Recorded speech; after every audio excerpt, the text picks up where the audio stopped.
పిల్లలు ఉన్నారు, వాళ్ళు పెరుగుతున్నారు. అలా ముందు ఈ గొడవలన్నీ ఏంటి, అమరగడ ఫ్యామిలీ నాకు ఎంత హెల్ప్ చేసిండు, వన్ ఫ్యామిలీని నేను ఏం చూస్తలే, నా పిల్లలు మంచిగా చదువుకోవాలి, ఆడుకోవాలి, మేము మంచి 7 తరాలు చూసుకొని పెళ్ళిళ్ళు చేసుకోవాలంట వాళ్ళు స్టడీ చేసి.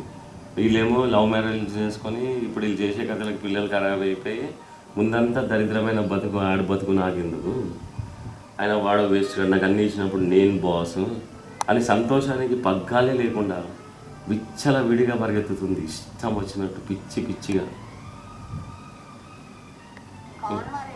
ఎందుకంటే సింప్లెక్స్ ఫెయిల్ అయిపోయింది కదా అమరగడిది. కాబట్టి ఈ పరుగులు ఊరుకులంతా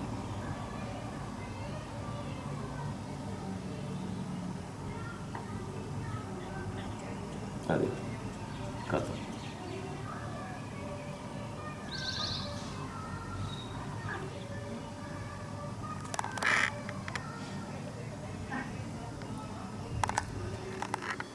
ఇప్పుడు ఇక్కడి నుంచి వెళ్ళిపోతే కనకరాజు పెట్టుకుంటాడు, నేను కూడా కూర్చున్నాను జిద్దు మీద కూర్చొని చూద్దాం ఎన్ని రోజులైనా కూర్చుంటాను, నాకేం ప్రాబ్లం, ఎట్లా పెడితే చూస్తాను.